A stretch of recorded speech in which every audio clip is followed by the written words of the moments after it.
Okay, so magandang hapon po sa ating lahat. Magandang hapon po! Wow.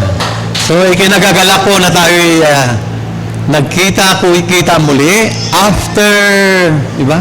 More than 2 years, ano? Kumusta ba ang bawat isa? No? So, despite sa, alam natin na marami ang nakaranas ng kung ano-ano pa man, no, na noong pandemic, hindi salamat sa Diyos na muli tayo'y binigyan ng pagkakataon na magsama-sama muli upang tayo magpasalamat at bigyan papuri ang ating mahal na Panginoon.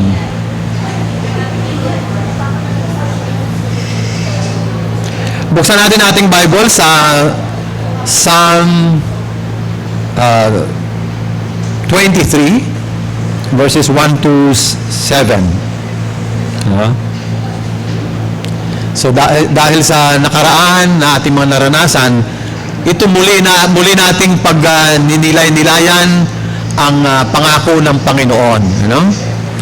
Okay, so Psalm 23. The Lord is my shepherd, I shall not be in want. He makes me lie down in green pastures. He leads me beside quiet waters. He restores my soul. He guides me in path of righteousness for His name's sake. Even though I walk through the valley of the shadow of death, I will fear no evil, for you are with me. Your rod and your staff, they comfort me.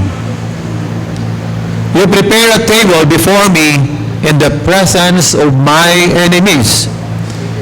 You anoint my head with oil. My cup overflows. Surely goodness and love will follow me all the days of my life, and I will dwell in the house of the Lord forever. May the Lord bless the reading of His words. Kaya itong salita ng Panginoon siyang ating panghahawakan. Siya ang magbibigay sa atin ng assurance sa kanyang pangako. Ano man na ating nararanasan, tayo lamang ay manalig sa Kanya.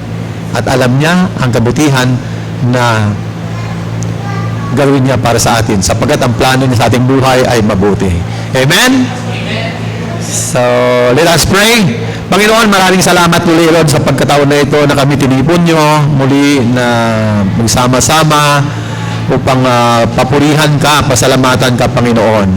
Sa aming mga kasamahan, Panginoon, sa kapatiran na wala rito, Lord, kayo po ang maghihipo sa kanila, bigyan mo sila ng kalakasan at protection, at patuloy, Lord, bigyan ng kalakasan ng kanilang pananampalataya na patuloy sa inyo lamang manalig. Maraming salamat, Panginoon, sa oras na ito, at nawa, kasiyahan nyo kami, at kayo ay ma-please sa aming pag-aawit sa oras na ito. Ito po ang isang dalangin sa pangalan ng Panginoong Hesus. Amen.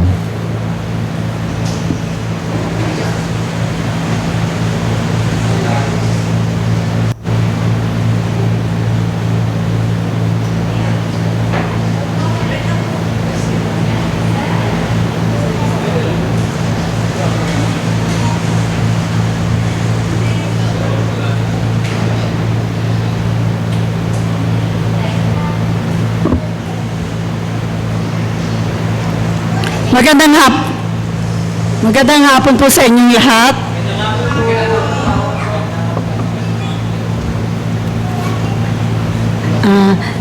Ako po ay nagagalak na nandito tayo ngayon sama-sama upang magpuri sa ating Panginoon.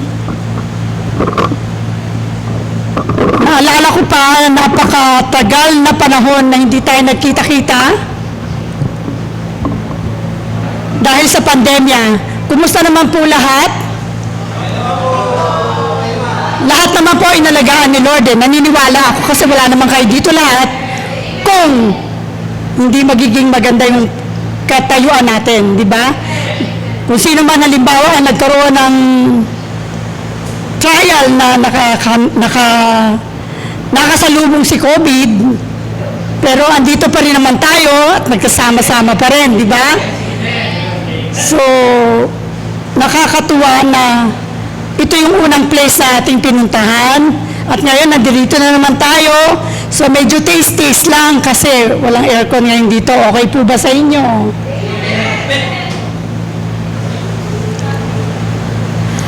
O sige, pag mamaya-maya po ay sasabi ako sa inyo tungkol o susundan nyo yung kasagutan sa ilalagay ni Sister Richel, kasagutan sa Heidelberg Catechism.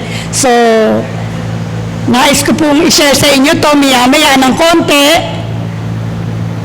Pwede na po.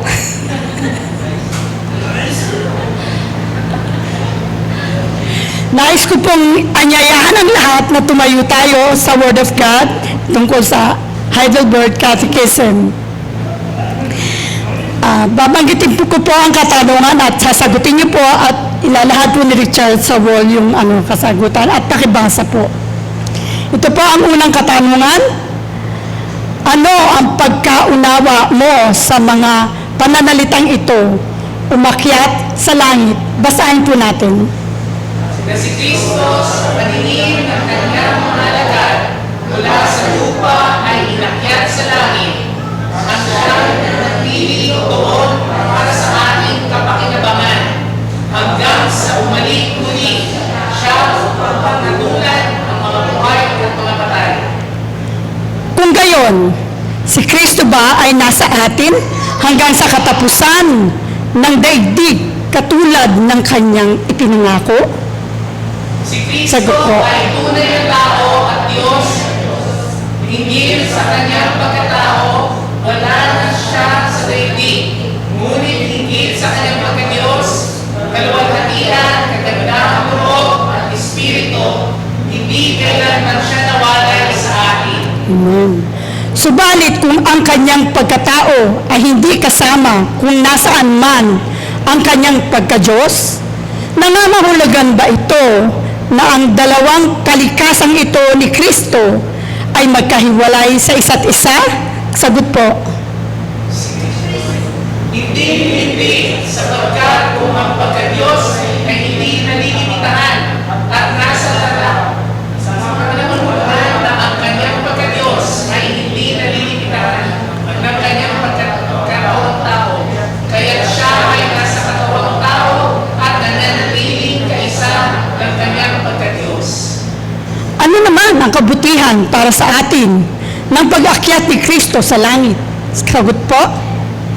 Una, na siya ang ating tagapamagitan sa harapan ng Diyos Ama sa langit. Pangalawa, na dahil nasa langit na ang katawang laman, mayroon tayong katiyakan na siya bilang puno ay kukunin din niya tayo upang makasama niya. Pangatlo, na isinuko niya ang kanyang banal na espiritu bilang garantiya ng katuparan ng kanyang pangako. At sa kapangyarihan ng banal na espiritu ay pinagsusulitan natin ang bagay na nasa langit kung saan nakalugklog si Kristo sa kanang kamay ng Diyos at hindi ang mga bagay na panlupa.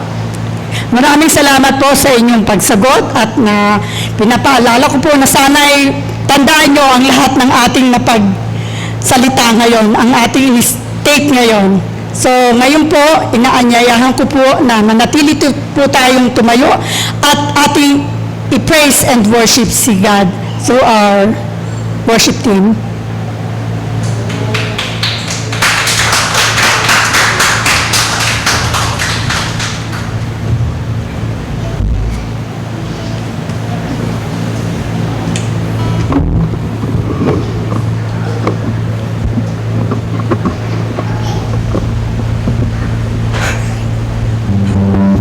Ayun, so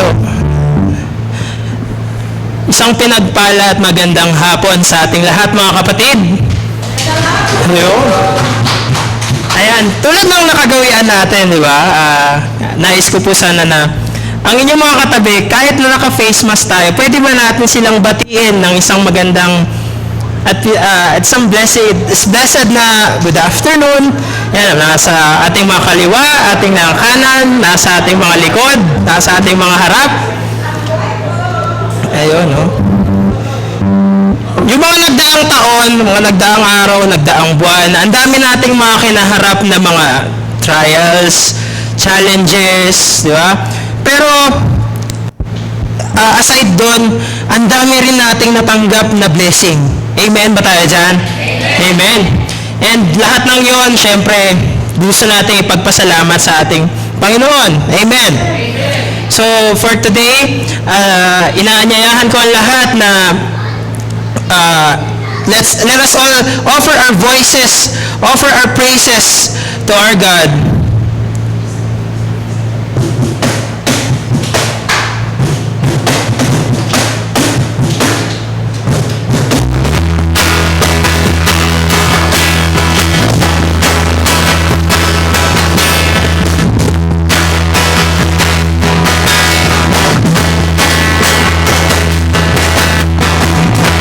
Savior, Redeemer, lifted me from the miry clay. Almighty, forever, I'll never be the same, 'cause you came near.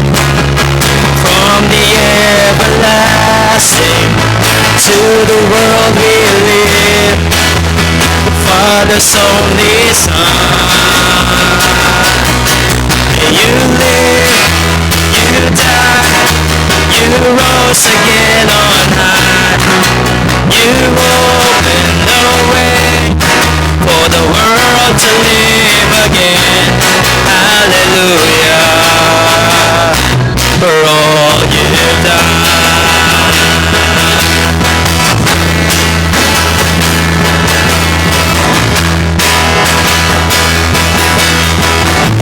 One more time we sing, my Savior. My Savior, Redeemer, lifted me from the miry clay. Almighty, forever, I'll never be the same, 'cause you came near. From the everlasting to the world we live, the Father's only Son. You live, you died, you rose again on high. You opened the way for the world to live again. Hallelujah, for all you've done. One more time, we sing and live. You live, you died, you rose again on high. You opened the way for the world to live again. Hallelujah, for all you've done. Hallelujah.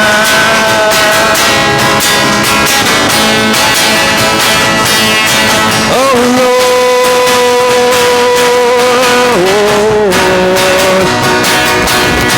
yes Lord, hallelujah, oh Lord.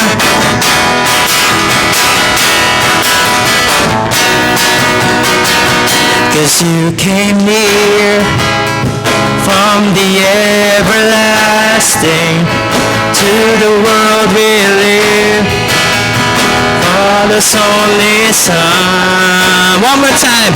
'Cause you came near from the everlasting to the world we live, the Father's only Son. And you live, you died, you rose again on high, and you opened the way for the world to live again.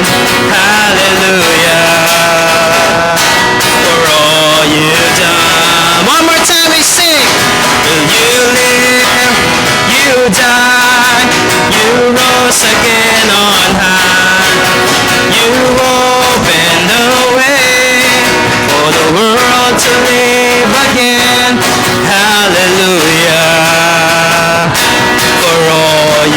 done. Hallelujah. For all you've done. Hallelujah. For all you've done.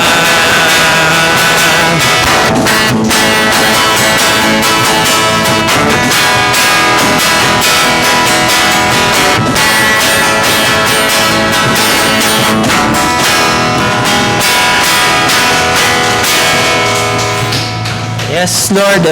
Isang matinding hallelujah sa inyo, Lord.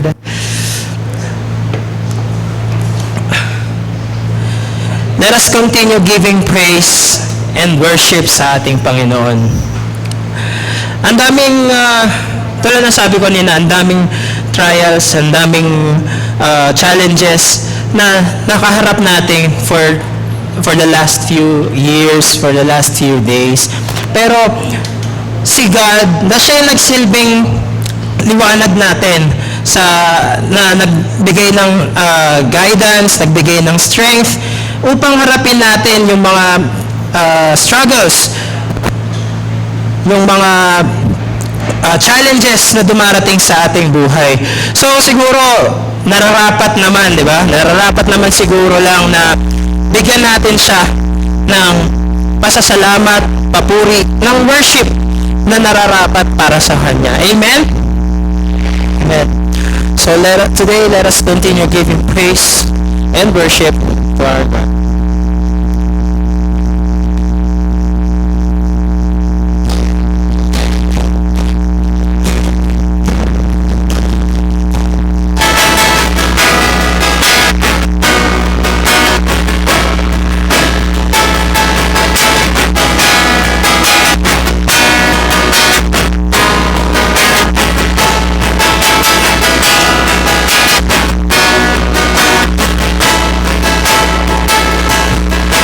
Light of the world, you step down into darkness. Open my eyes, let me see. Come on, church. That may not before adore you. Open all life with you. Here I am to worship, here I am to bow down, here I am to say that you're my God. You're all together worthy, all together wonderful to me. King of all days, so highly exalted, glorious in heaven above. Humbly you came to the earth you created, all for love's sake became full. Come on, church, you sing. So here I am to worship, here I am to bow down, here I am to say that you're my God. You're altogether lovely, altogether worthy, altogether wonderful to me. One more time we say, here I am to worship, here I am to bow down, here I am to say that you're my God. You're altogether lovely, altogether worthy, altogether wonderful to me. I'll never know how much it costs to see my sin upon the cross. I'll never know how much it costs to see my sin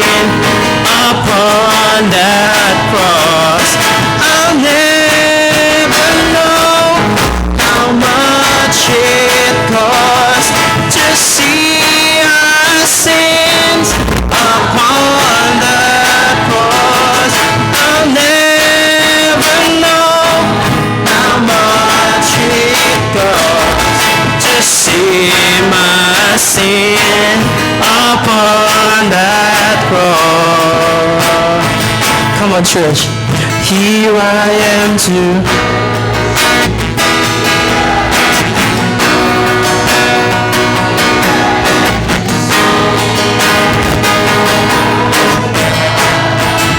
we're all together.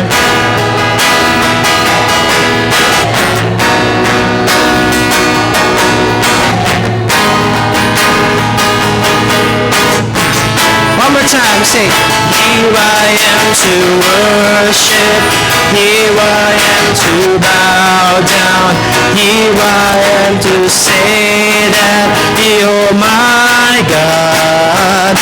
You're all together lovely, all together worthy, all together wonderful to me. Light of the world, you step down into darkness. Open my eyes, let me see.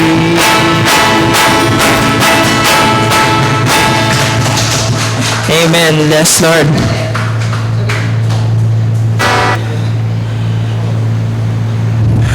Ayan. Ang dami nating naging hindrances sa pag-usad ng taon. So, ano ang naging ika nga ang status ng buhay natin ng mga nagtaang mga araw ay hirap naman. Pero ang daming pagkakataon sa buhay natin na marirealize mo na parang may tumutulong sa atin. Naniniwala ba kayo sa ganun? And I have faith na yung tumutulong sa atin na yun, walang iba, syempre ang ating Panginoon. Amen? Amen. Because, Lord, we all know, we have faith in you. We believe, Lord God, na ikaw ang tanging daan. You make the way, Lord God, para ma-survive namin ang bawat araw sa iyong kagustuhan, Panginoon. So today, as we assemble this afternoon, let us continue giving praise and worship to the Lord our God.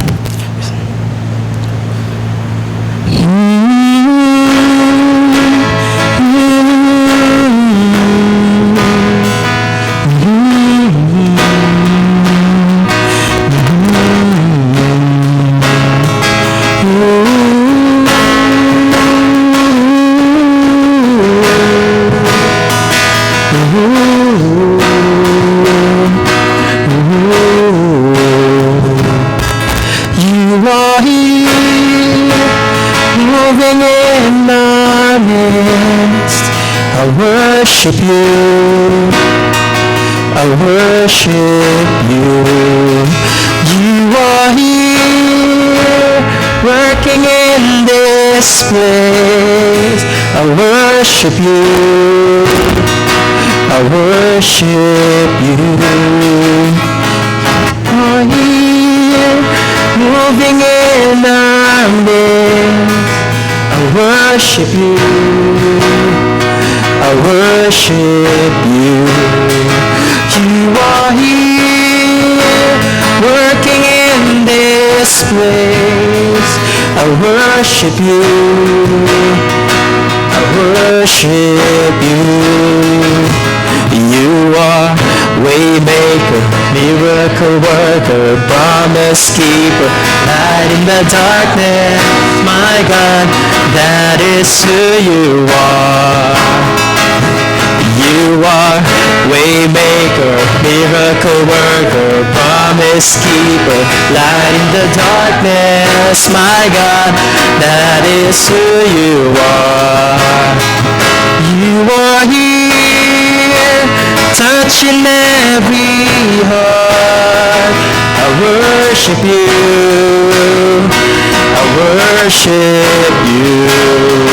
You are here, healing every heart. I worship you, I I worship you.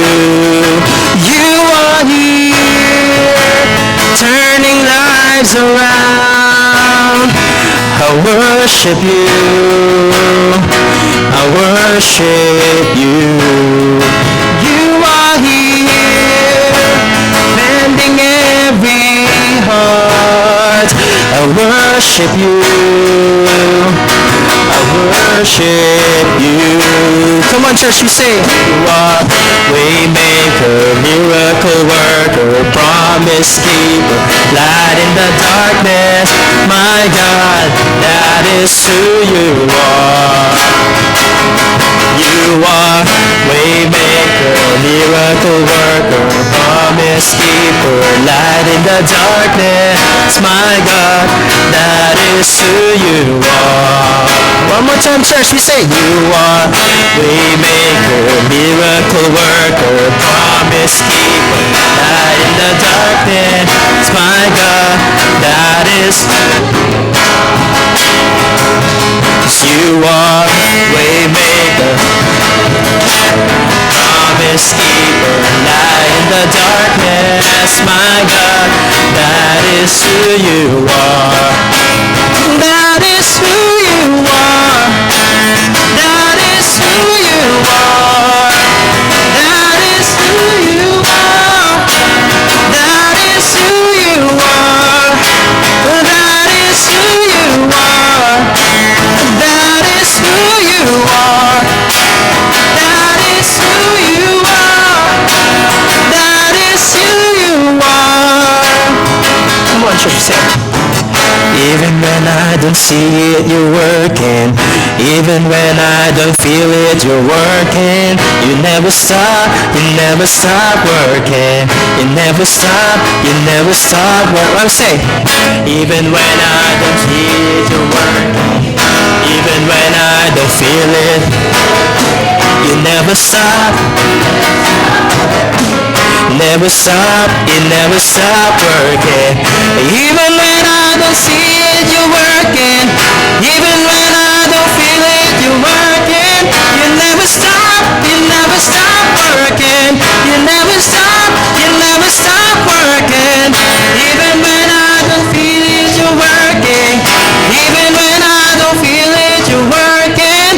You never stop working. You never stop. Waymaker, miracle worker, light in the darkness. My God, that is who you are. You are waymaker, miracle worker, promise keeper, light in the darkness. My God, that is who you are. Oh, that is who you are. That is who you are. That is who you are. That is who you are. That is who you are. That is who you are. That is who you are. That is who you are. Yes, Lord. That is who you are, Lord God.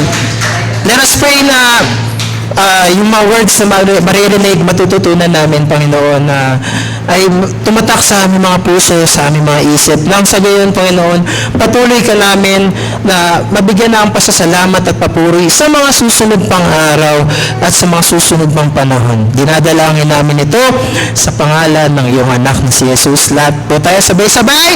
Amen at amen. Thank you po.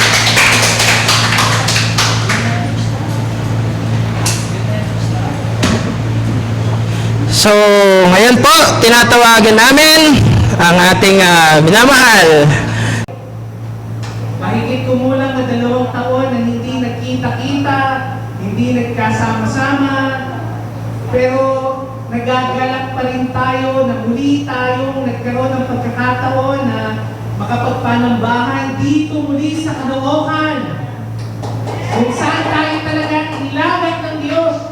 Amen ba? Ayan.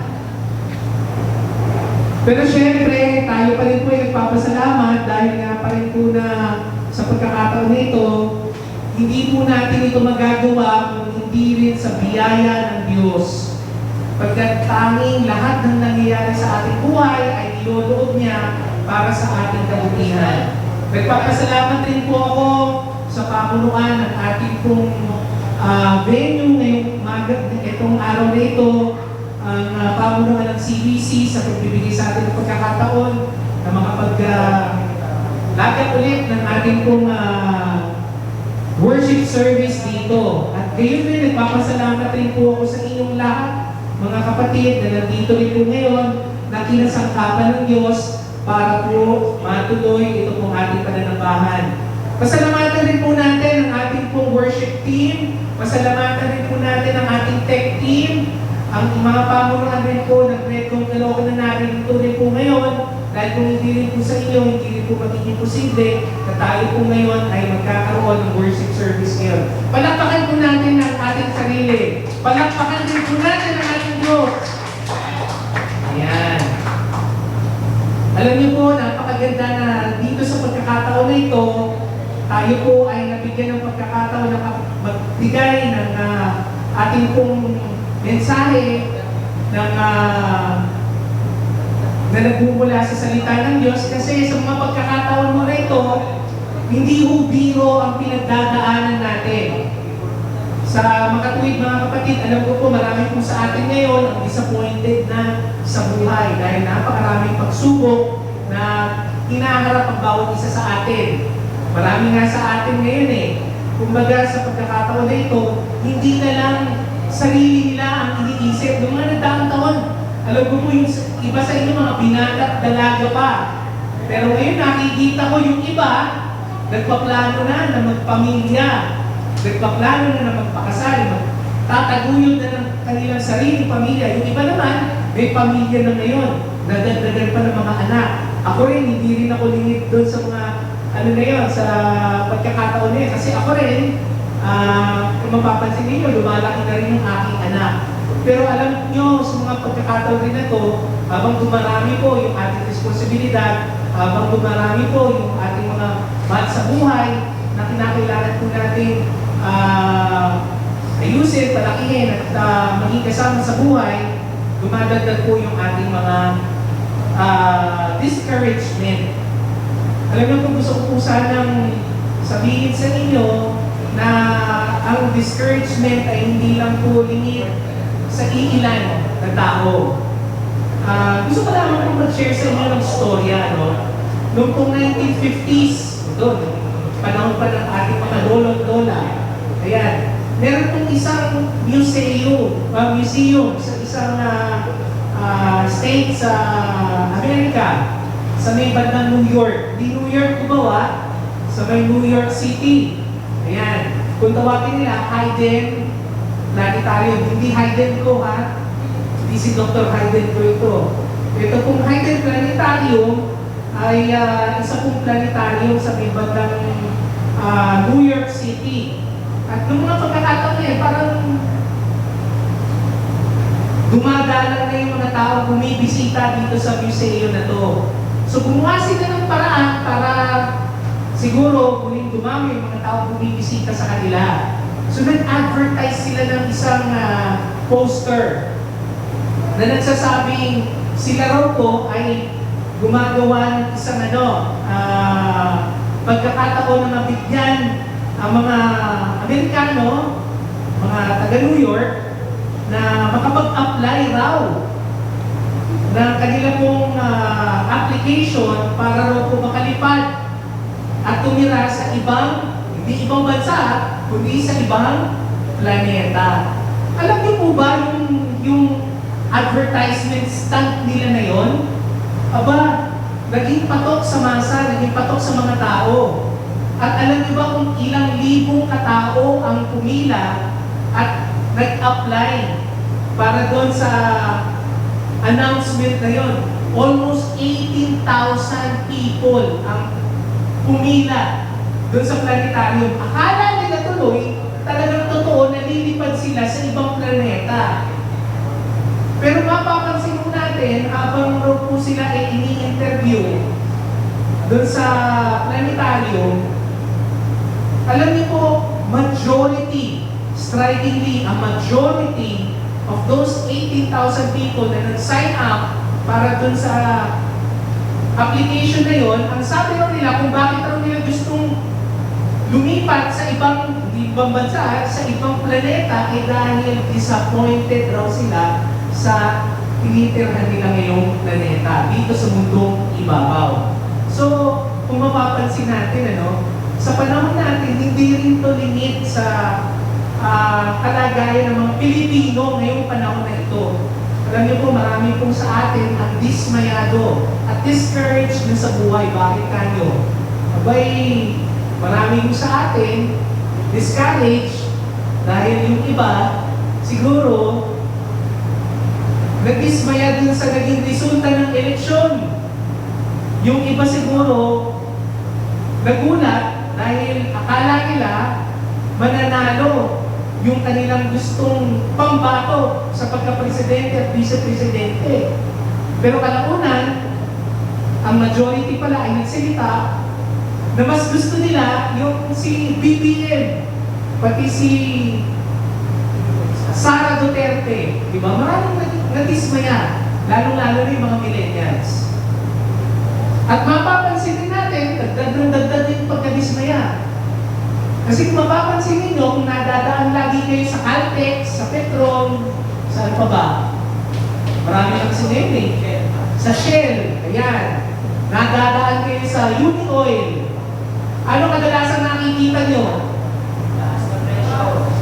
Abay, nakikita nyo yung mga presyo ng presyo ng crudo o ng langis, ng diesel, ng gasolina. Kasing taas na ng grade ng valedictorian ng high school kayo, na hindi nyo maabot yung presyo, yung grade na ganyan. Hanggang ngayon, hindi pa rin natin maabot. Di ba? Nakakabismaya. Tapos nakakalungkot mong isipin, kung kailan tayo mag-i-start ng face-to-face, ano po nangyari ngayon? Maragdag daw yung kaso ng COVID. Sabi ko, parang timing na timing kung kailan tayo nag-i-start na ulit na mag-face-to-face, saka dumarami. At ito pa masakla. Di ba sabi nga raw po, na matatapos na yung panukala na libreng sakay, di ba? Kasi nagtapos na nga raw po yung ni President Duterte, yung kanyang termino. Sabi naman raw po ni Press BBM, itutuloy pa rin raw yung libreng sakay pero limitado na. Limitado na lang sa mga estudyante. Halos lahat tayo, hindi estudyante. Di ba? So paano tayong mga manggagawa? Paano tayong mga empleyado na ordinaryo lang rin na sa sobrang taas na rin ng pamasahe ngayon, abay, bilhin nyo, mag-grab lang kayo ngayon. Kami iniisip na namin ni Jamie, parang ano ba tayo? Magkakagrab ba tayo ng gasolina? Mag-grab na lang. Kasi parang halos ganun na rin ang presyo ng grab. Di ba kung magta-taxi kayo, mula Green Hills hanggang dito, aabot na kayo ng 400. Ganun nakataas ngayon. At syempre, nadaragdag din yung mga tao naghihirap dahil sa taas ng bilihin, at yung iba pa nga, nawawalan pa ng trabaho, nalilay off pa. Diba? So, mga kapatid, alam natin na lahat tayo nadi-discourage, lalo na sa mga panahon na ito. Pero alam niyo ba, mga kapatid, na tinawag tayo ng Diyos bilang mga mananampalataya kay Kristo na huwag ma-discourage. Diba? Pero sasabihin, Paskong tao lang naman ako Hindi naman ako manhid. Diba? Marami akong inaalala pa rin. Hindi naman tayo exempted doon Totoo, hindi tayo exempted sa problema, hindi tayo exempted sa mga sama ng loob na dulot ng mga suliranin na ating hinaharap. Pero, ang tanong sa atin ngayong araw na ito, kinakailangan ba natin ma-discourage? Okay lang na harapin natin yung problema kasi tama kayo Hindi tayo exempted sa problema. Lahat tayo haharap dyan. Pero kinakailangan i-check natin yung puso natin. Kasi to be discouraged means to lose hope. Diba? So, dapat ba tayong mawalan ng pag-asa bilang mga Kristiyano? Alam niyo po, inaalala sa ating Apostol Pablo, sa sulat niya kay Timothy, in 2 Timothy chapter 1 verse 7, paalala niya po ito sa atin, kung saan si Timothy rin ay humaharap sa mga matitinding pagsubok sa buhay. Sa kanyang ministeryo, sabi sa kanya ni Paul, for God has not given us the spirit of, ano raw mga kapatid? Fear. Hindi raw tayo binigyan ng Diyos ng espiritu ng takot. Bagkus, ano raw? But of power, of love, and of a sound mind. So mga kapatid, paalala po sa atin ng ating Panginoon, kahit na umarap tayo sa mga matitinding pagsubok sa buhay, binigyan tayo ng espiritu ng kapangyarihan. Kapangyarihan ba na kaya mo natin maging ala Superman? Durugin natin ang mga problema sa ating buhay? Hindi. Kapangyarihan para kayanin, harapin ang mga problema. Pangalawa, sinabi raw, spirit of love. Ibig sabihin mga kapatid, kahit na raw po tayo ay problemado, binigyan raw po tayo ng espiritu ng Diyos na patuloy pa rin pwedeng magmahal, maging mapang-unawa sa mga taong kasama natin sa buhay. Kasi kung minsan, di ba, kapag may problema tayo, kadalasan ganun nangyayari. Di ba minsan, naibabato natin yung sama ng loob natin, yung discouragement natin sa iba, sa mga taong nagmamahal pa sa atin, mga kapatid, hindi raw eh. Huwag natin raw gamitin yung mga problema natin na para bang scapegoat natin kung bakit natin binulyawan si Mister o sinabunutan si Mrs. Di ba? Hindi. Meron tayong espiritu ng pag-ibig na kahit tayo ay ina-under ni Mrs. o kahit na tayo ay binubulyawan ni Mister, kaya mo pa rin sabihin, I love you, darling. Kasi espiritu tayo na love. And also, a spirit of sound mind. Kasi, pansinin nyo mga kapatid, yung sound mind, kabaliktaran nyo na fear. Bakit kayo? Ang fear, kapag kayo'y takot, minsan hindi ka nag-iisip na matino. Ano kadalasan iisip mo? Di ba minsan advance kang mag-isip kahit na hindi pa nangyayari, pinoproblema mo na dahil takot ka. Pero hindi. Ang sinabi sa atin ng Diyos, binigyan tayo ng espiritu na nagpuproduce ng sound mind, kapayapaan sa ating isipan. Kahit alam natin na babad na tayo sa problema, nandiyan pa rin ang Diyos na tutulong sa atin. So eto mga kapatid, ang tanong sa atin ng Diyos, why do we need to be discouraged? Pero sasabihin pa rin, Pastor, madaling tanggapin, madaling akuin itong verse na to, pero ang hirap isabuhay. Kasi kahit na nararamdaman ko, yung presensya pa rin ng Banal na Espiritu, nakapaunahan pa rin ako ng takot eh. Nandiyan na rin. Mga kapatid, it's natural na matakot. It's natural pagkat tayo pa rin ay nandito sa mundong ibabaw. Nandito pa rin yung katawan natin na madaling bumigay. Ika nga, ang katawan natin ay marupok. Kasing rupok ng kasing rupok ng mga TikTokers. Madalas humuhugot. Hindi, kasi yun sinasabi sa atin ng ating Panginoon, bagamat tayo nakararamdam ng takot, hindi tayo kinakailangan pangunahan ng takot. Ang Kristiyano hindi marupok. Amen? Amen.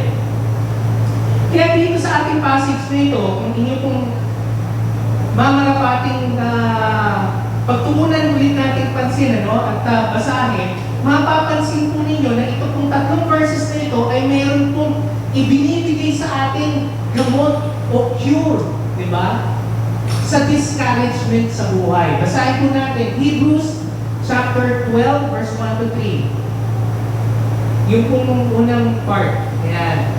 Sabi po dito, basahin po natin, it says, therefore, we also, since we are surrounded by so great a cloud of witness, let us lay aside every weight and the sin which so also ensnares us, And let us run with endurance the race that is set before us, looking unto Jesus, the author and finisher of our faith, for who the joy that was set before him endured the cross, despising the shame, and has sat down at the right hand of the throne of God. For consider him who endured such hostility from sinners against himself, lest you become weary and discouraged in your souls. Purihin po ang Panginoon sa pagkabasa ng kanyang salita. Sige po, bago tayo tuluyang magsimula, hindi po pala tayo nagsisimula, no? Sa ating pong alalin ngayong araw na ito, tayo po muna ay manalangin. Manalangin po tayo. Panginoon, maraming salamat na sa pagkakataon na ito, alam po namin na meron po kayong gustong i-reveal sa amin mula sa inyong salita kung ano po nga ba, Panginoon, ang gamot para sa mga discouragement sa buhay na nararanasan po namin ngayon. Alam po namin, O Diyos, na hindi po namin kakayanin ito bilang mga taong mahihina at kadalasan inaagos pa at inaanod ng mga alon ng problema sa buhay.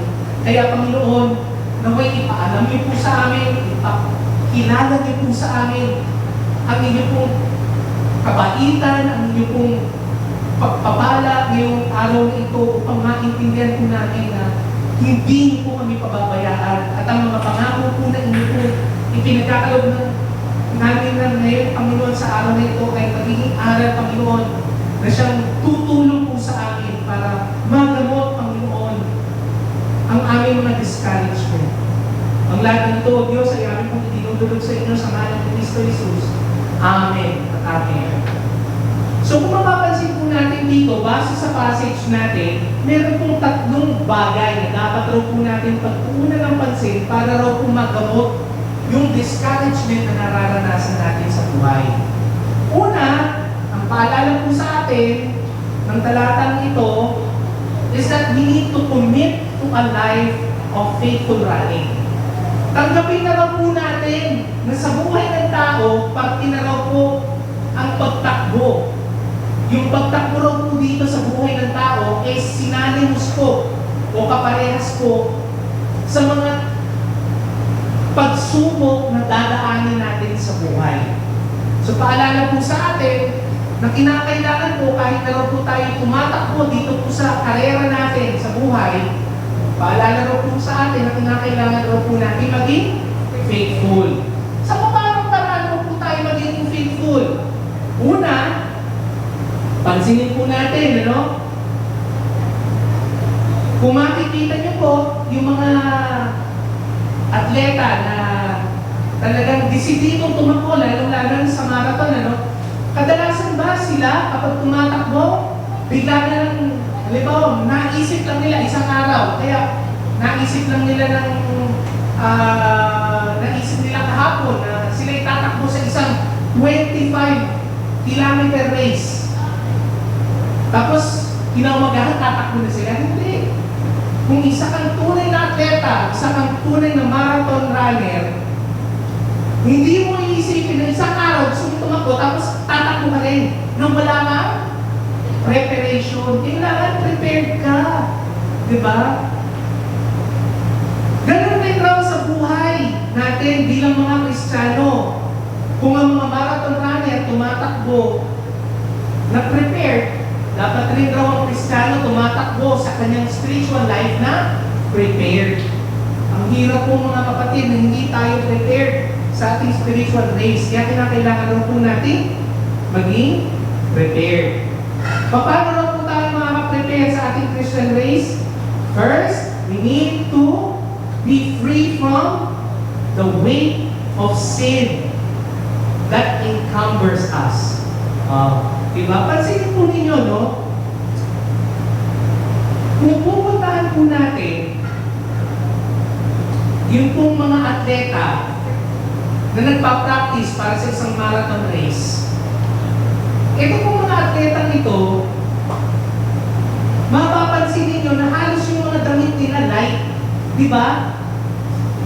Kung ang mga basketball player usually, diba, Uso ngayon ba? Parang hindi na uso ngayon. Ano? Parang paiksilan na rin ng shirt sa basketball eh. Kasi napansin nila na kapag masyadong mabigat yung uniforme mo, nakakabawas yun sa bilis ng takbo mo. Di ba? Pansinin ninyo, yung mga runner, kadalasan ang nipis ng mga damit na dala-dala nila, yung mga suot nila. Pansinin nyo rin, yung mga sapatos nila usually, di ba? Magaan. Kasi, mahirap kung tumakbo sa buhay ng maraming pabigat, maraming dala-dala. Ako po, nung ako po'y nagsundalo si Pastor nung nakaraan. Ayan. Past life ko po yun. Tinitrain mo kami lagi. Nakapagpagmamarcha kami, Rebel Day. Madaling araw, alas 4. Magdadala kami ng mga 5 kilo na bigat ng backpack. So, alam nyo kahit na gaano kakabilis tumakbo, kung marami kang pabigat na dinadala sa buhay, ang hirap gumalaw. Mas lalo na kung tumakbo. Di ba?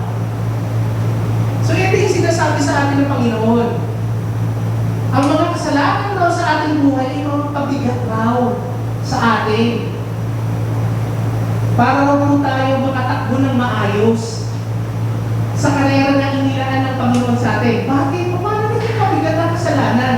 Sasabihin nga sa akin, Pastor, masarap na magkasala eh. Di ba? Paano siya naging pabigat? Alam niyo, mga kapatid, pabigat siya. Alam niyo kung bakit? Papansinin niyo na lang po, no? Kung halimbawa, ikaw na may asawa, subukan mo magkaroon ng kabit, magiging maayos ba ang pamilya mo? Nauuwian mo araw-araw? Hindi. Pag nalaman ng misis mo na may kabit ka, away. Ang bigat sa buhay. Imbis na napag-uusapan niyo kung paano niyo palalakihin ng maayos ang anak ninyo, anong nangyayari? Di ba? Sakitan. Basagan ng pinggan. Di ba? Minsan nauuwi pa sa sa himulayan. Marami naman nangyayari ngayon eh. Di ba? Usually, mga sikat na mga vlogger ngayon, akala natin, paggaganda-ganda ng kanilang kasalan, pinagkagasasan ng milyon-milyon, tapos ilang buwan lang, ang binilang, hiwalay na agad dahil sa third party. Alam niyo ang kasalanan, mga kapatid, masarap lang yan sa una. Kaya nga tinawag siyang panandaliang aliw. Pero ang bigat, kung dadalhin mo yan, buong buhay mo, hindi ka makakatakbo ayon sa takbuhin o sa karerang inilaan ng Diyos para sa iyo kung patuloy kang namumuhay sa kasalanan. Mabibigatan ka. At ang minsan, nangyayari, dahil nabibigatan ka, hindi ka na tumutuloy. Napapahinto ka na. So, ganun po mga kapatid, paalala sa atin ng Panginoon, kung gusto raw po natin mapagpatuloy ang ating nakarin, ang ating takbuhin sa buhay bilang mga Kristiyano, kinakailangan we are free from any heavy load of sin within us. Tanggalin natin. Diba? Huwag natin kargahin. Kung pabigat, diba? Iwanan natin. Pangalawa, paano lang po tayo makakapag-prepare? Kinakailangan din po natin na maging free from entanglement of sin. So basically, parehas rin yan nung una na aking sinabi. Pero ito kasi, kung yung mga kasalanan na pwede natin matanggal as load sa ating buhay, ito naman yung sinasabi naman natin mga tanikala o panali o yung talagang nagano sa atin, pumipigil naman sa atin para makausbong sa ating takbuhin. Diba? Ito yung mga addicting sins. Kasi yung unang sin, heavy load lang yun ang pwede mong iwanan. Ito naman yung mga sin na talagang nakagapos sa'yo, na nagpapanatili sa'yo, makapag-move on.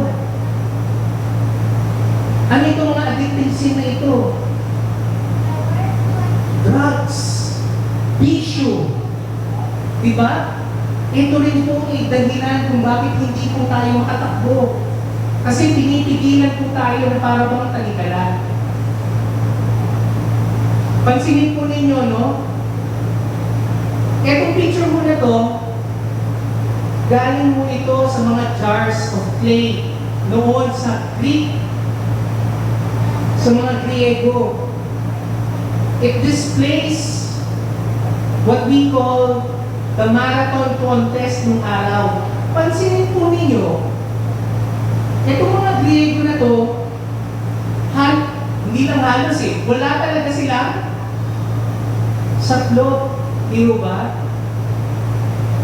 Kasi sila, naniniwala sila na yung saklot ay isa pa sa mga dahilan kung bakit sila nahihirapang makatakbo ng maayos.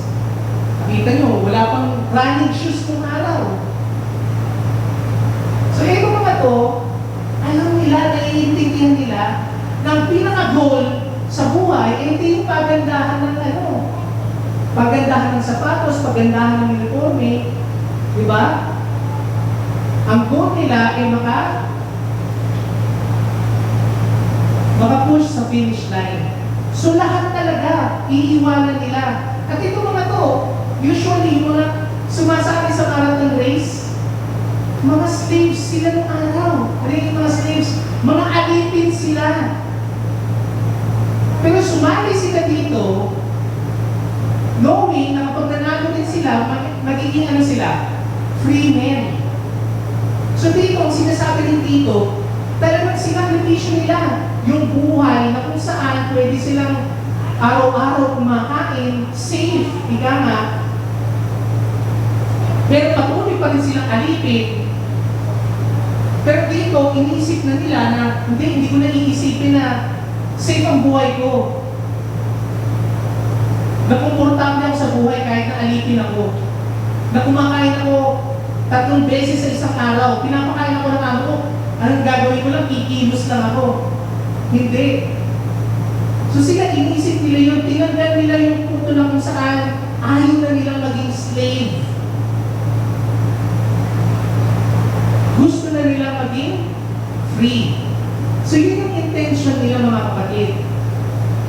Na yung mga bagay na sisilbing entanglement ng kasalanan sa kanila, sinet aside na nila para maging malaya sila.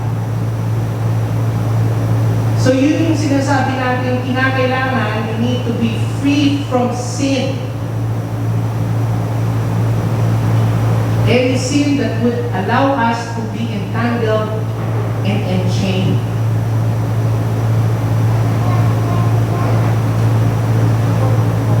Sunod naman po, para raw po tayo makapag-commit sa buhay of faithful running, pinapaalala rin po sa atin ng Panginoon na kinakailangan rin daw po natin maging patient. Kailangan daw po natin mag-endure, kailangan daw po natin maging pasensyoso sa buhay. Ano po sabi dito sa Hebrews chapter 12, dun sa last part ng verse 1, it says there, and let us run with patience the race that is set before us. So ito po mga kapatid, paalala po sa atin na ang buhay ng isang Kristiyano, based dun sa sinasabi ko dito, ay isang karera ng struggle. Bakit kanyo? Kasi kung makikita po natin at pagtutuunan natin ang pansin, yung salitang race po dito, no? Natin pong tatakbuhin with patience. Makikita po natin na ito po ay direct translation in English that derives a struggle or a contest. Biruin po, no? Akala natin na ang takbuhin sa buhay ay isang simple takbuhin lang. Hindi mga kapatid. Ito po ay isang contest. Hindi ninyo yung sinabi sa Job chapter 14 verse 1. Ito po paalala sa atin ng Diyos. Sinabi sa atin that a man who is born of a woman, lahat naman po tayo mapababae ka man o mapalalaki, pinanganak tayo Diba? At kalakip na raw po sa atin na kapag tayo raw po pinanganak, ina-assign sa atin ng Diyos na tayo mabubuhay lang ng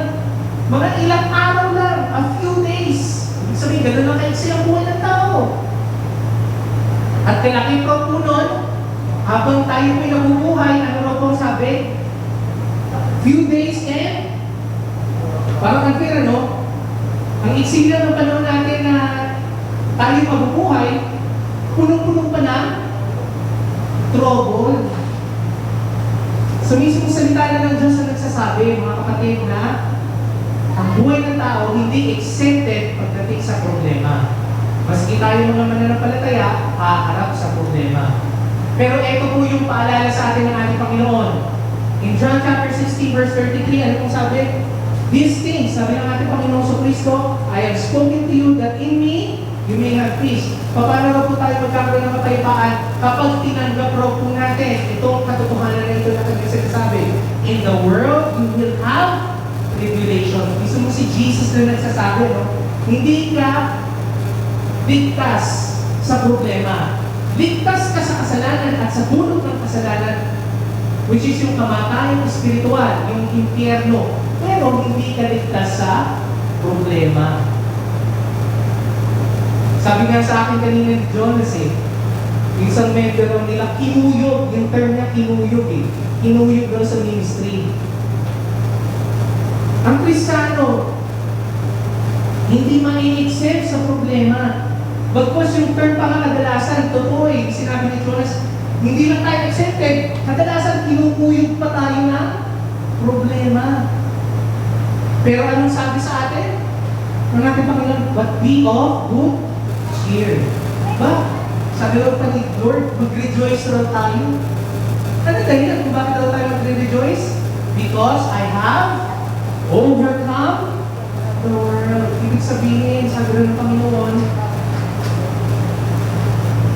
napanalunan na niya, napag-anuhan na niya, maganda overcome na niya. Ano yung Tagalog ng overcome? Tagumpayan na niya ang buhay dito sa mundo. Ang dami niya pinagdaanan kumpara sa atin, mas matindi pa nga pero napagtagumpayan niya. He was faithful until the end. So meron dito tayo mga kapatid. May posibilidad na sa buhay natin, haharap tayo sa maraming problema, pero let us take comfort that because Jesus overcome the world, by the power of His Spirit, we can also do as well. Amen? Amen. So yun po yung paalala sa atin. Na tayo, we can be patient. We can endure this race because Christ who went before us. Hindi naging exempted si Lord Jesus He went before us. Siya pa nga yung nauna. Natahakin yung karera. Pero napagtagumpayan niya. Tayo rin mapagtatagumpayan nito natin. Yun ang paalala sa atin ng Diyos. Amen? Pangalawang bagay na dapat raw po natin gawin in order for us to cure ourselves of discouragement is to commit to a life of focused running. Okay na, kailangan daw po natin na focus. Kung kanina, we need to be faithful, ngayon naman, we need to focus. Saan po tayo mag-focus? Basahin po natin. Hebrews 12:2. Sabi po doon, looking unto whom? Jesus, the author and finisher of our faith, for who the joy that was set before Him endured the cross, despising the shame, and has sat down at the right hand of the throne of God. So dito po paalala po sa atin ng ating Panginoon na para raw po tayo magtagal sa ating pong sa ating pong lakarin, sa ating pong karera sa buhay, paalala raw po niya that we need to focus not on our problems, not on our trials and tribulations, but focus on whom who have overcome the world. To whom we need to focus our eyes on Jesus. Diba? Kasi kadalasan minsan iniisip natin yung obstacle ka agad Diba sa marathon, usually sa mga track and field, diba? Hindi lang po takbo ang ginagawa nila, meron pang mga hurdle kung tawagin, may mga balakid pa na kinakailangan nila, talunan, diba? Para sila makaalpas papunta doon sa susunod na yugto ng karera. Ganon din raw tayo. Pero imbis raw na tingnan raw natin yung taas, yung hirap, diba? O yung lalim ng mga balakid na siya nagsisilbi sa ating nagsisilbing humaharang sa ating daan, huwag raw natin tignan yun. Tignan raw natin si Jesus, ang ating Panginoon. So yun po yung sinasabi sa atin, that we need to focus on the person of Jesus. Pansinin po ninyo, sinabi ulit doon sa Hebrews chapter 12 verse 1, doon sa last part ng verse 1, up until the first part ng verse 2, and let us run with endurance the race that is set before us. Ang punto sa atin, run the race with endurance, with patience. Pero, sa paano raw natin magagawa yun? If we focus, look on Jesus. Bakalain mo, no? Hindi ka titingin dun sa mga harang sa daan. Ang titignan mo raw, si Jesus. Kasi madali tayong ma-discourage eh. Kita na natin ang mga harang sa daan. Pag merong bangin, pag may matinik, o kaya mabato yung daan, kaya tinitignan natin yun eh. Hindi natin tinitignan yung mismong gumawa ng daan, si Jesus. Nagbigay na siya ng roadmap eh. Kung paano natin tatahakin at pagtatagumpayan itong lakaran na ito. So yun yung sinabi sa atin ng ating Panginoon. Mag-focus ka muna sa Kanya. Huwag mo tignan yung hirap ng buhay. Tignan mo yung taong, yung nilalang na mismong naglagay ng mga harang na yun para subukan ka.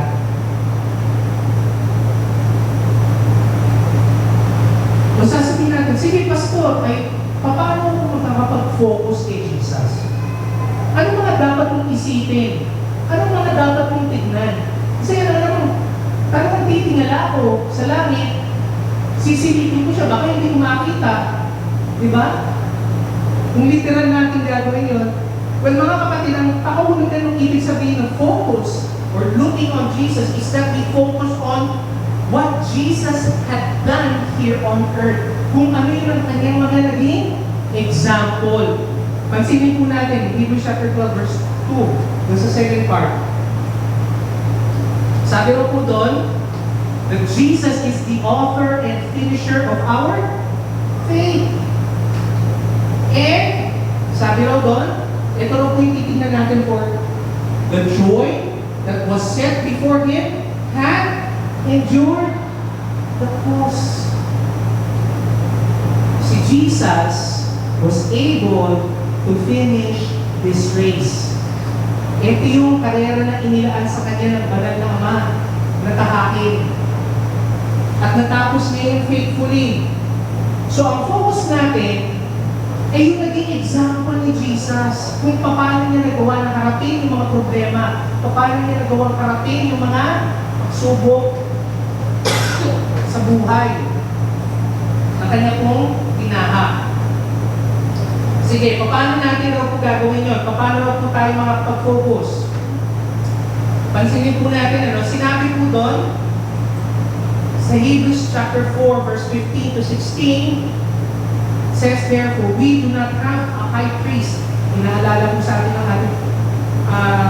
ng Hebrews, that we do not have a high priest who cannot sympathize with our weaknesses, but was in all points tempted as we are, yet without sin.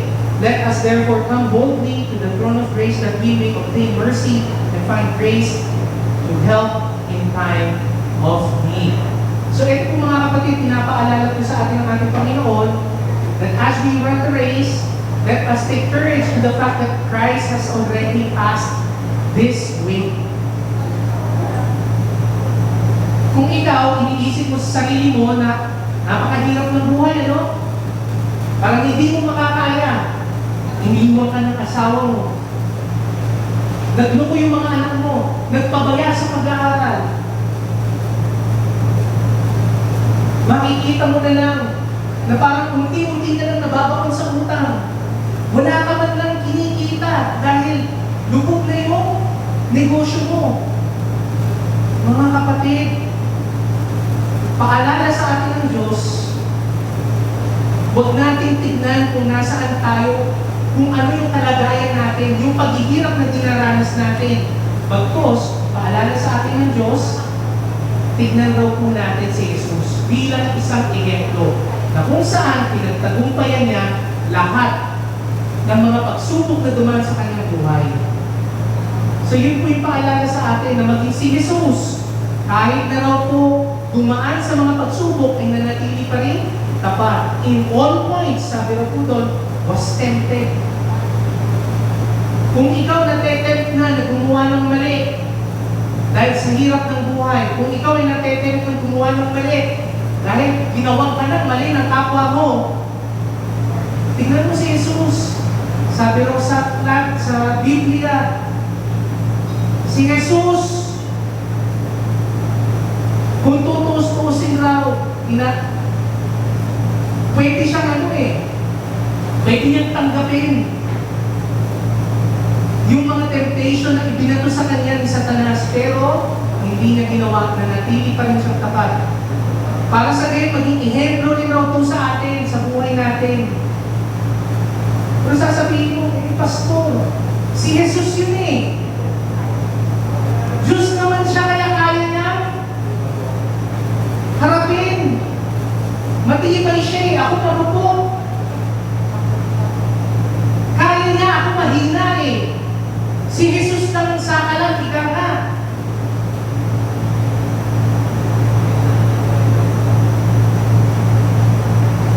Iba yung sitwasyon niya sa sitwasyon ko. Baka nga mas malala pa yung sitwasyon ko Sige nga, pansinin natin. Ano nga ba yung mga pasakit na hinarap ni Jesus nung siya pa ay nabubuhay? Tingnan natin kung pagkukumpara mo natin sa buhay natin. Ano ba mga na-endure ni Jesus nung siya po ay nabubuhay? First, pansinin po natin Jesus was born to a poor parents. Sino po dito pinanganak na mayaman? Walang magtaas ng kamay, lahat tayo O tapos sasabihin mo, baka si Jesus, dahil anak siya ng Diyos, di ba yung kalagayan niya? Di ba? Hindi! Mas mahirap pa siya sa mahirap. Saan siya pinanganak? Yung iba pa nga, sa inyo pinanganak sa Lourdes. Pinanganak sa kahit na government hospital. Si Jesus, saan pinanganak? Sa Sabsaban. Katabi ng mga camping. Baka. Kayo, katabi nyo, nurse. Katabi ng nanay nyo, doktor.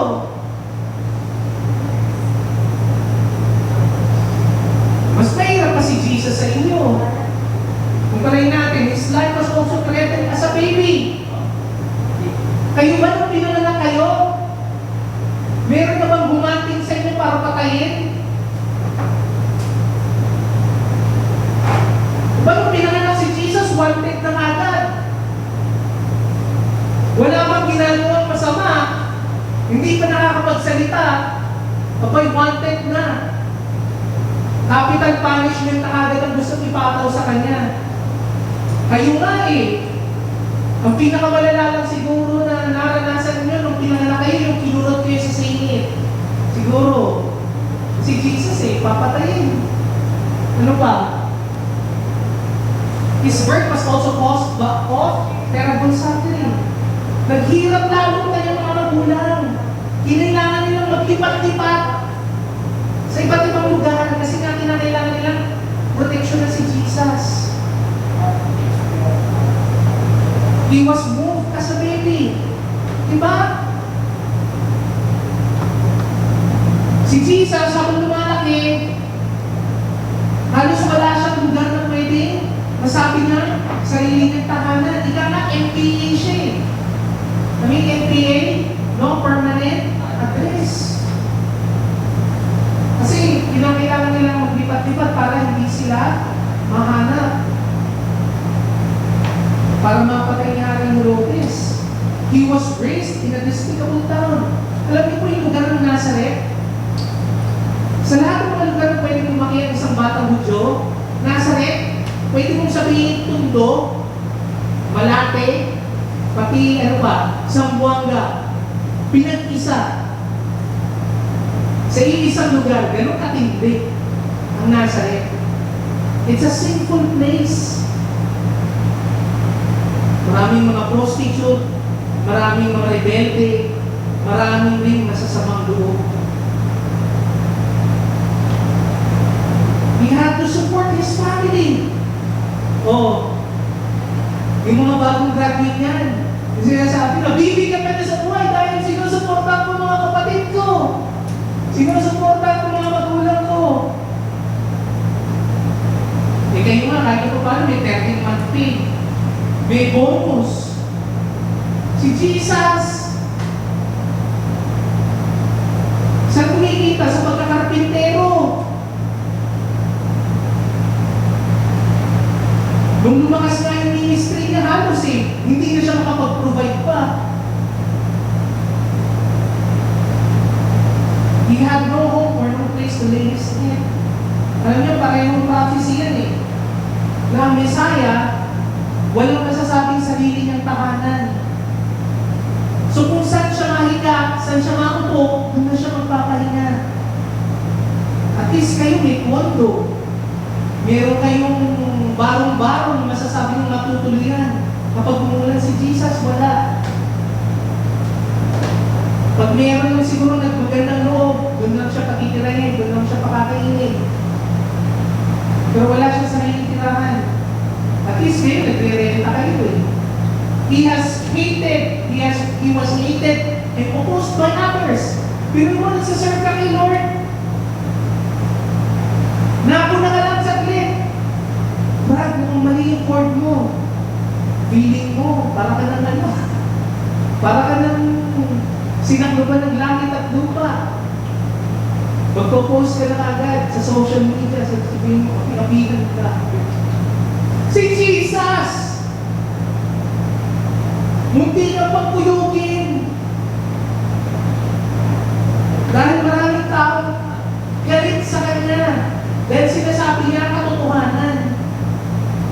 Yes. He was charged with insanity. Biluin mo, no? Napakatalino mo, aral ka sa salita ng Diyos. Nagpipreach ka. Pinaghihirapan mo kahit na salita na sinasabi mo.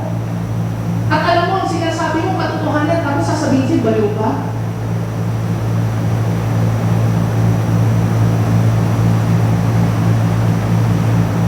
He was charged with demon possession. Ulihin mo, no? Yun ang pinakamabigat na paratang sa kanya, actually. Na sinabi pa nga sa mga Gospels na yun raw ang kasalanan na walang kapatawaran. Sabihin mo na yung mga ginagawa ni Jesus ay bunga sa pagkakaano niya. Na siya'y sinaniba ng demonyo. Gumagawa ka ng kabutihan mo sa kapwa, pero sabi, gawa niyo sa kanasya.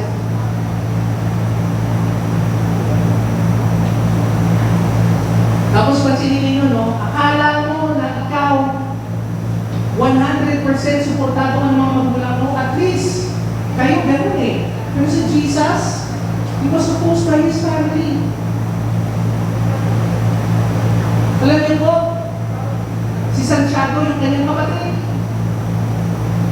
kinailangan pang mamatay ni Jesus at muling mabuhay para lang malaman niya at maunawaan na siya yung totoong Messiah. Pero alam niyo dati, tinutuliksa ni James, si Jesus. Hinatatatwan niya yung mga turo ni Jesus. Eh kayo, pagalitan lang ng mga magulang niyo, sasabihin, ginauwi, ayoko na. Pero hindi siya suportado sa ministeryo niya. He was even betrayed by his close friends. Trinidor siya. Siguro yung pagka-traitor lang na ginawa sa niya eh. Ginagawa lang sa niya, girlfriend mo, may boyfriend mo. Si Jesus ang ginawa. Trinidor siya at sinabing, iniapo siya sa mga kalaban niya hanggang sa siya'y mamatay. He felt left alone, rejected, and forsaken by all of his friends. Iniwan siya. Lahat ng disipulo na kinilala ng mga kaibigan. Isipin mo nga yun. He was tried before the high court, the land, and tried with treason. Siguro yung iba nga sa inyo eh. Binigyan lang ng ticket ng MMDA. Swerving lang daw. Kaya lumabas ka ng voting. Yun yung pinakamatinding eh. Paratang sa inyo eh. Pero si Jesus, treason. Pag sinabing treason, capital punishment yun. Pwedeng mamatay. And he was executed as a common criminal by means of crucifixion. Mga kapatid, nasa talaga yun. Di ba? So, sino ngayon mas malala ang sitwasyon? Lahat yun, pinagdaanan ni Jesus. At lahat yung pinagtagumpayan niya hanggang sa krus. Kung saan yun ang dulo ng kanya, kaya na pinagkaloob ng Diyos sa kanya.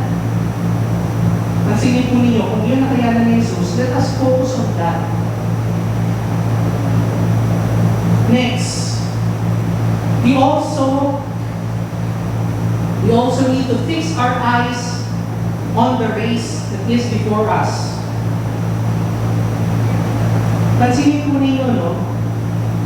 Ang kagandahan po sa ating mga Kristiyano, ito kung pinagdadaanan natin mga pagsubok sa buhay ngayong panahon na ito po ay pagsubok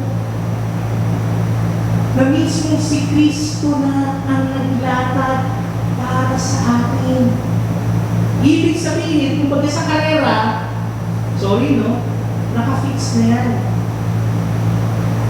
Nakafix na yan para tayong lahat ay manalo. Inayos na ng Diyos yan. Ika sa Tagalog, inareglo na ng Diyos para tayo ay manalo. Matapos natin yung karera natin, kaya hindi dapat natin sabihin na imposible na tapusin ang karera ng ating buhay bilang mga Kristiyano kasi mismo si Kristo na ang nag-areglo niyan. Anong sabi sa atin? Apostol Pablo in 1 Corinthians chapter 15 verse 57, but thanks be to God who gives us the glory through our Lord Jesus Christ. We have already the victory. Minsan kasi hindi natin napapagtagumpayan ang mga pagsubok natin sa buhay kasi ang mindset natin, talo na agad tayo. Pero mali mga kapatid, sinet aside na to, inareglo na ng Diyos para tayo kaagad ay makatamo ng tagumpay, makatamo ng pagkapanalo. Isipin mo nga ito mga kapatid, ito dapat yung nasa sa isip natin. Kung ganito nga ba na dapat natin pangawakan itong pangako na ito ng Diyos. Pansinin niyo yung sinabi ni Paul in 2 Timothy chapter 4 verse 7. Sabi niya po nun, I have fought a good fight, I have finished my course, I have kept my faith. Mga kapatid, hindi lang po si Apostol Pablo ang pwede pong magbanggit ng mga ganito. Mga kataga, bawat isa po sa atin, tiniyak na ng Panginoon na tayo po ay makatatang na tagumpay. Kasi inareglo na niya, inayos na niya lahat ito para sa atin. Third, we also need to commit to a life that is fulfilled running. Gaya nga po nang sinabi sa Hebrews chapter 12 verse 2 hanggang verse 3. How can we have a fulfilled running? Kasi parang ang hirap naman, pastor, na isipin na maging fulfilled ka habang nahihirapan ka. Diba? Maging satisfied ka sa buhay kahit na ikaw ay kulang-kulang. Parang feeling mo may kulang sa buhay. Paano ka mapufulfill? Well, mapufulfill ka kapag patuloy mo inaaalala at lahat ng mga pagpapalat pangako ng Diyos. We can receive fulfillment in our running if we continue to remember the good things that the Lord has given us. Sabi nga po sa Romans chapter 8 verse 31, what shall we say to them to these things? Sabi na po, if God is for us, who can be against us? Mga kapatid, kung ang Diyos ay para sa atin, walang sino man ang pwedeng kumalaban sa atin. Yung mga kumaharap sa atin, titimbang kapag ang Diyos ang kasama natin. Alalahanin raw po natin yun mga kapatid sa tuwing tayo po ay kumaharap sa mga pagsubok sa buhay. Pagano nga ba, paano na po tayo makufulfill habang tayo po ay naglalakad sa karera ng buhay? We also are fulfilled by the rewards that is promised to us by God. Ito pong karera na ito ay tinawag na contest. At dahil siya'y tinawag na contest, merong prize, may reward. Kung iisipin po natin yung prize at reward, mga kapatid, yung mga paghihirap natin, sandali lang yan, panandalian lang. Pero yung natatamo natin mga reward, eternal. Panghabang buhay. Magtatagal.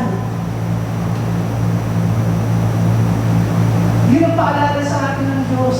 Kaya sa tuwing tayo po ay marap sa pagsubok, ito po, sabi ng ating Panginoong Hesus, in John chapter 14, verse 1 to 3, paalala niyo sa atin, hindi siya lumitan, hindi siya umalis sa mundo nito para wala lang tayo iwanan. Hindi. I go to prepare a place for you. Pininahan ng lugar ang Diyos para sa atin. And if I go and prepare that place for you, I will come again and receive you to myself.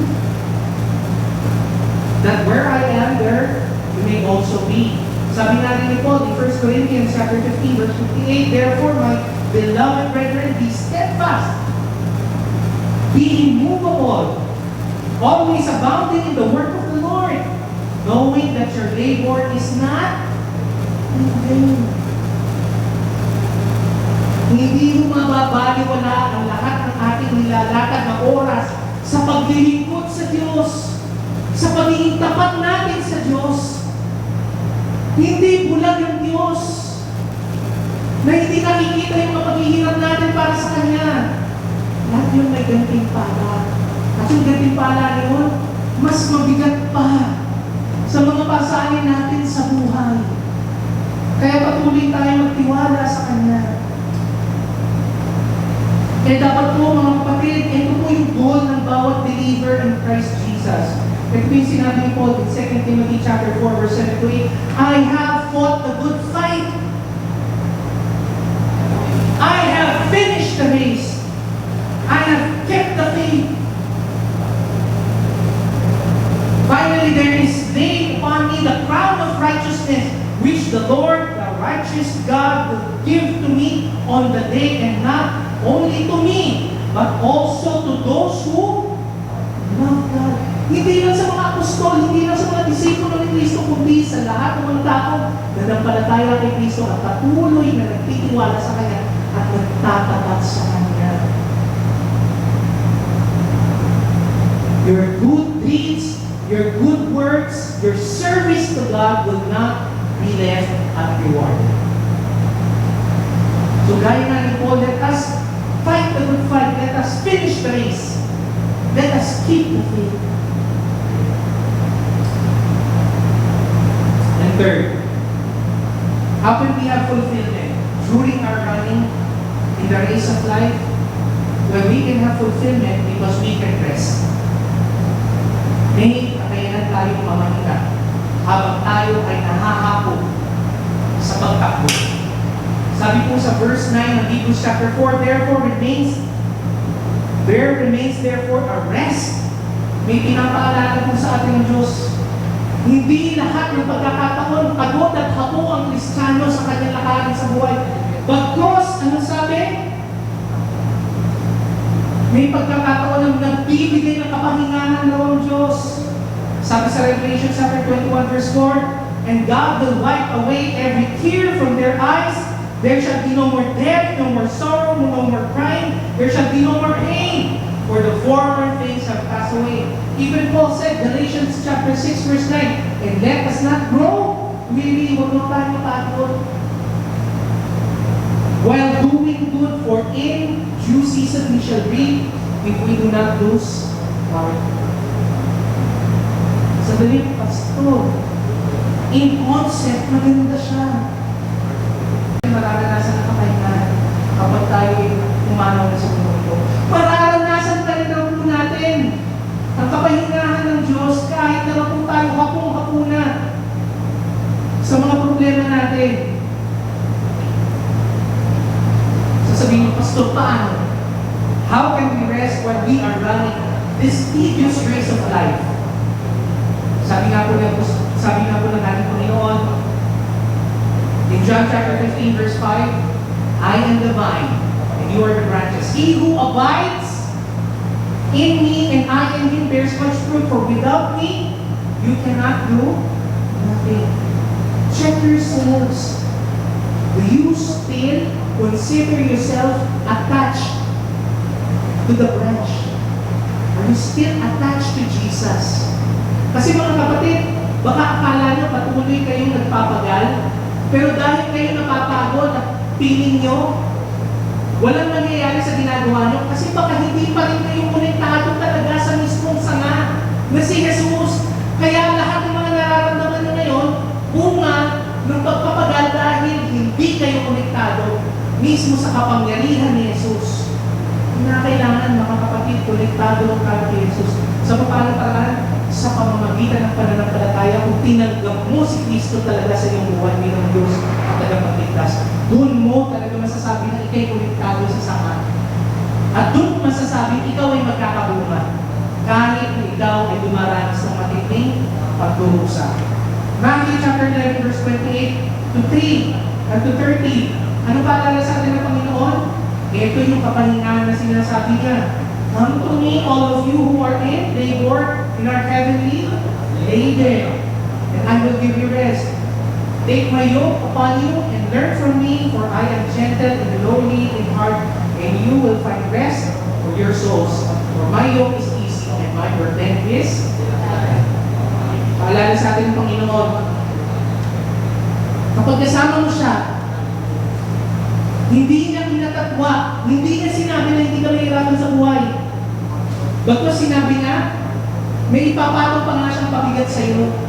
Pero sabi raw niya, mas magaan raw to kaysa sa pabigat na wala si Kristo. Alam niyo yung pabigat o yung pamatong na sinasabi dito ng ating Panginoon? Ito yung pamatong na hindi kaya pasalin ng isang kalabaw, ng isang baka lamang. Ito yung uri ng pamatong na kinakailangan kung meron kang kaagapay. Dalawa dapat, ang kabayo, ang baka, o ang kalabaw na humahakot dito kasi dalawang uri siya ng pamatong. Magkadikit. So sa buhay mo natin, paano raw tayo makasumpong ng kapahingahan? Kapag konektado tayo kay Kristo. Kapag konektado tayo kay Kristo, kasama natin siya sa hirap na buhay. At doon natin raw mararanasan ang kagaanan. Kasi ang hirap pasanin ang buhay kapag tayo lang mag-isa. Totoo yun, di ba? Amen? Amen. Pero kapag meron tayong kasama, at ang kasama natin mismo, ang Diyos, ang ating tagapagligtas, si Kristo, makakayanan natin na. Kaya sa tayo makapagtaros ng ating daan. Sa mga kapatid, ito po'y paalala lang, na kahit sa mga pagkakataon nito, tayo hirap na hirap. Aminado tayo na, ang church natin ngayon, nagsisimula pa lang, we're in a transition of trying to do face-to-face again. Mahirap dahil halos nagmupuri tayo ng pandemya ngayon, pero it is not the end. Habang buhay si Kristo, buhay pa rin ang premkong kalookan. Huwag yung mahayaan na sabihin, nakaaway na, buko na tayo. Pagkat hindi pa tapos ang lakarin natin. Hindi pa tapos ang karera natin sa buhay. Kasama natin si Kristo. Tinapos na niya ang karera, ginawa niyang ehemplo ang kanyang sarili, at ang kagandahan pa nito, inayos na niya ang ating tahain, kasama pa natin siya. Hindi tayo nag-iisa. Matatapos ba natin ang karera? 10 more years, 20 more years, 30 more years, let us be faithful because Christ is faithful. We can finish the race because Christ is with us.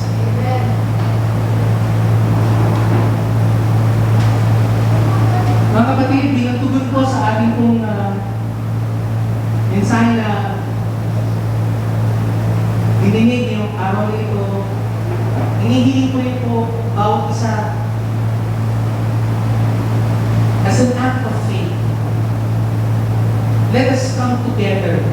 This is our first communion after 2 years of pandemic. Let's do that we will do this continually, that we will commune together in the spirit of unity as we partake the Lord's communion. Hinihiling ko po ang ating mga deacons and elders to please come forward and share to us the elements of the communion. Ito po, mga kapatid, will be an act of faith for us. Kahit po sa mga ganitong pagkakataon na tayo po ay nahihirapan, we will continue to move further for the glory of Jesus.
mula sa ating mga nagawang pagkakasala.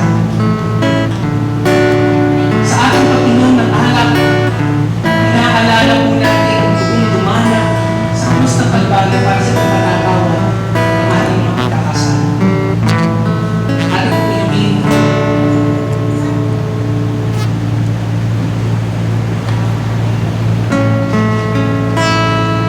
Panginoon, maraming salamat na sa pagtanggap po namin ang mga elemento ng pulong nyo at pinapaalala niyo po sa amin. Ang walang hanggan ninyong pag-ibig para sa amin na handa niyo pong ipagkaloob ang inyong anak si Kristo Jesus.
Dadalhin po natin dahil pa rin po patuloy pa rin na kumakalat ang COVID-19. Kaya po, prepare po namin na kayo po ibigyan ng nakapak na biskuit para sa ating po tinapay at mga disposable cups para sa ating inumin para po tayo ay makaiwas sa COVID. At pagkatapos po ninyo, maiilang po na itapon po ito sa mga nararapat po na basuhan na nakalakad po sa labas ng ating venue. Salamat po.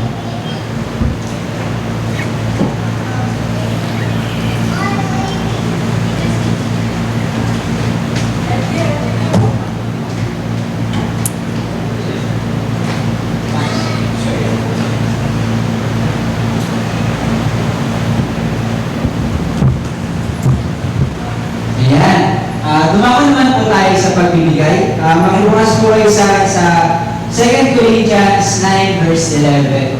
It reads, "We will be enriched in every way for great generosity, which through us will produce thanksgiving to God."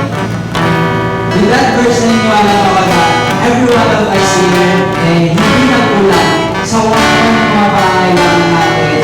Physically, financially, God will always provide us para for us to be a statement na although nagkaroon ng pandemic, nagkaroon ng kahirapan, still, God will be good and He will provide for us. Kaya na wala namin.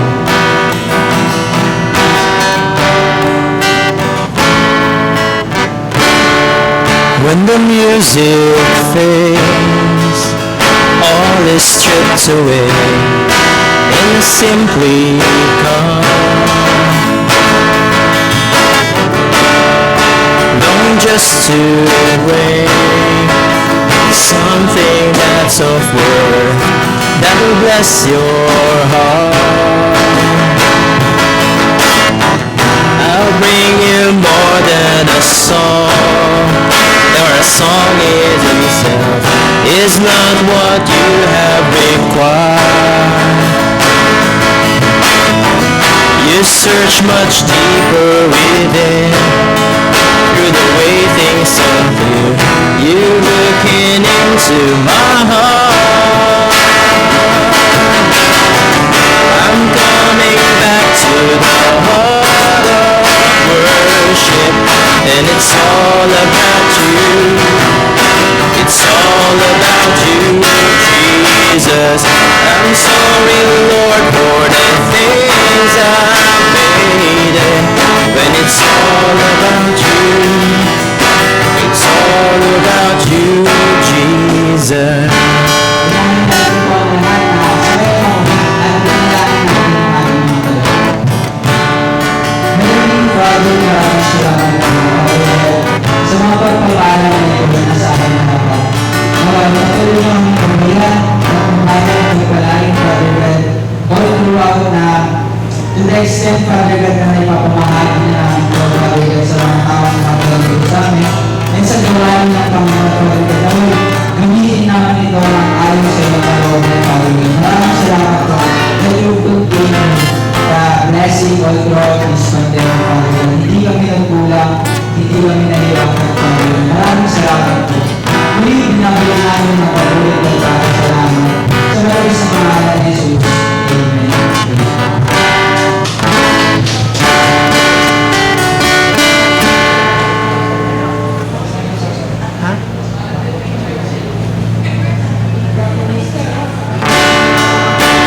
Back to the heart of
La